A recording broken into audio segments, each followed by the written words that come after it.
আজকে আমার দুপুর বেলায় প্রায় 40,000 টাকার মতো হারিয়ে গিয়েছিল। সুবহানাল্লাহ কে বলল?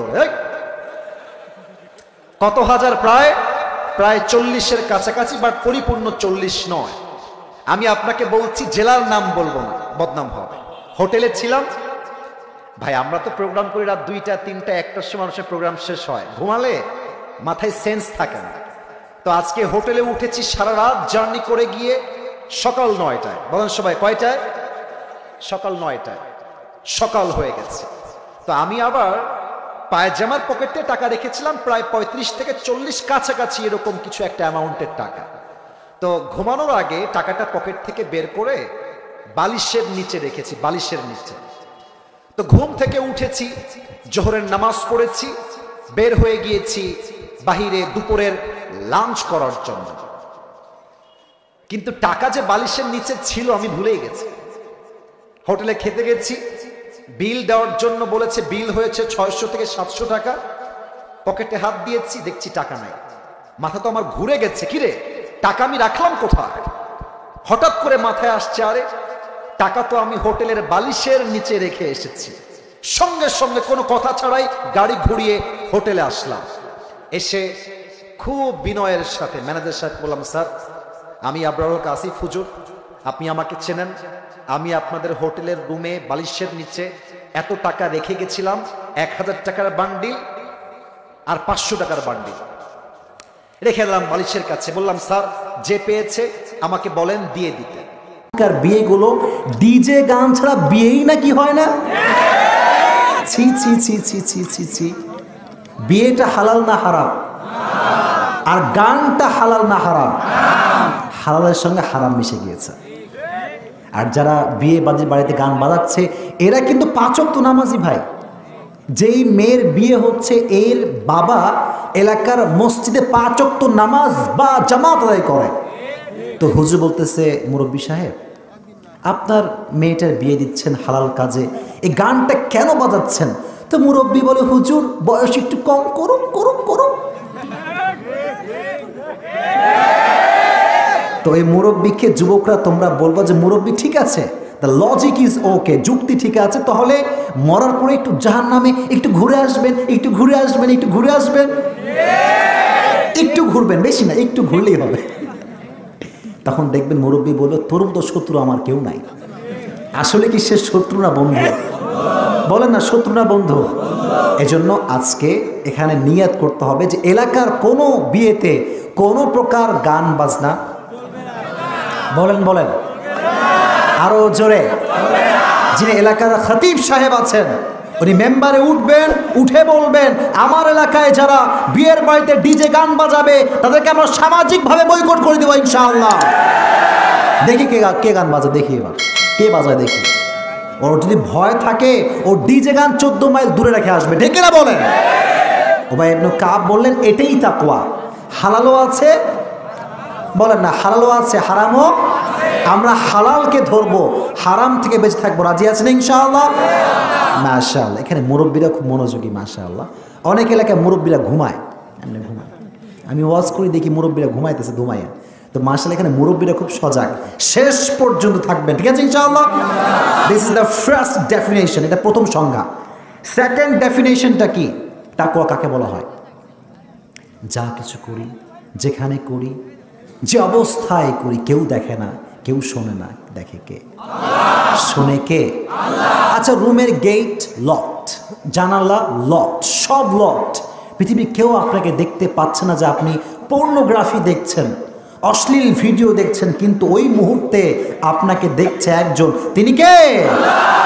এই ভয় রাখতে হবে, এই ভয় রাখতে হবে। আচ্ছা, আমার তো মনে হয় ভাই বাংলাদেশে এত দুর্নীতি কমিশন, এত দুর্নীতি, এত করাপশন, এত কিছু করে থামানো, বলেন থামানো?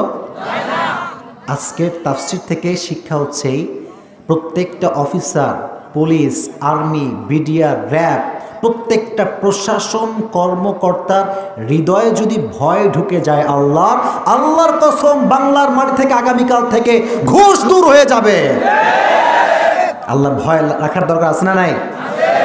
রমজান মাস চলছে, একজন ইউএন অফিসারের কাছে তার পিএস কয়েক লাখ টাকা ঘুষ নিয়ে আসছে। কি নিয়ে আসছে? মাস চলতেছে কি বাইরে কথা কোন মাসটার নাম কি?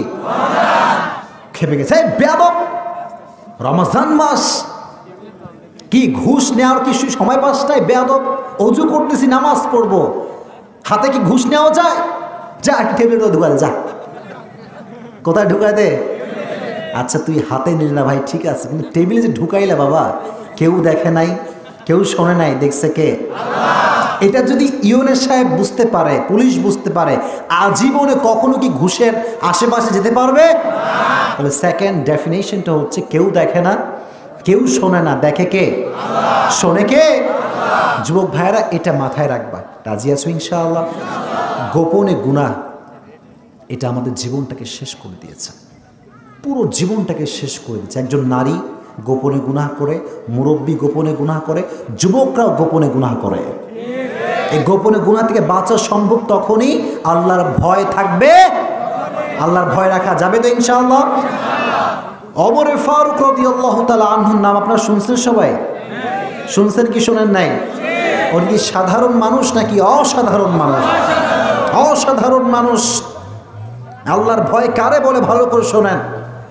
ওমর ফারুক অর্ধজাহানের খলিফা ওমর গভীর রাতে বের হয়ে যায় কেমন অবস্থা রাজ্যের দেখে বেড়াবার জন্য। একদিন ওমর রাদিয়াল্লাহু তাআলা আনহু বের হয়েছেন বাসার থেকে, হঠাৎ করে একটি বাসার সামনে থেমে গিয়েছেন। খেয়াল করে দেখেন মা এবং মেয়ে কথা বলছে। মা এবং বলেন, মা এবং মা তার মেয়ের কাছে একটা দুধের পেয়ালা নিয়ে আসছে। তাকওয়া কারে কারে ভালো করে বুঝবেন। বলতেছে, দেখ দুধ নিয়ে আসছি, এখানে এখন তুই পানি মিশাবি। কি মিশাবি? সিরাজগঞ্জের মানুষ কম তো, দুধে পানি মিশানো এটা কি ভালো কাজ না খারাপ কাজ? এটা কি কোনো লজিক্যাল কাজ হতে পারে? দেখেন মেয়ে কি কয়। মেয়ে বলে যে, মা তুমি কি জানো না যে রাজ্যের পক্ষ থেকে ওমর ফরমান জারি করেছে রাষ্ট্রের কোন মানুষ দুধের সঙ্গে পানি মিশাতে? হে মা কয়, তুই কি পাগলি? ওমরের 14 গোষ্ঠীর কেউ এখানে নাই, ওমর আছে না নাই?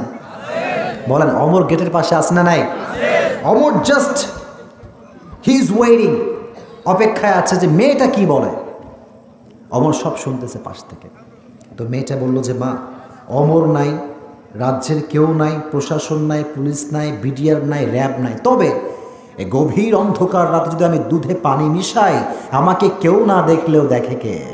অবাক হয়ে গিয়েছে ওমর। সোজা বাসায় ফিরে আসছে, এসে ছেলেকে বলছে, হে আব্দুল্লাহ ইবনে ওমর, হে আমার সন্তান, তুমি কি বিয়ে করবা?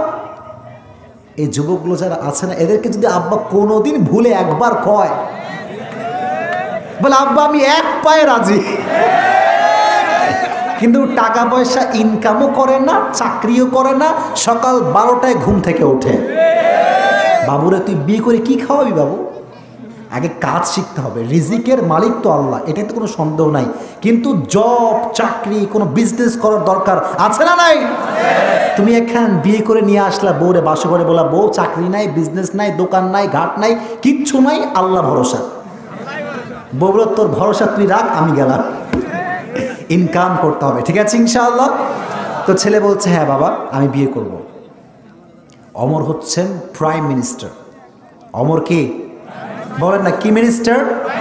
আমাদের দেশের যিনি জননেত্রী শেখ হাসিনা, উনি কি প্রাইম মিনিস্টার। নাকি সাধারণ মানুষ না অসাধারণ মানুষ? ওমরের মতো একজন অসাধারণ মানুষ নিজের ছেলের বিয়ে দিচ্ছেন একজন দুধওয়ালির সঙ্গে, একটা গুণ দেখে। গুণটার নাম কি? বলে না, গুণটার নাম কি?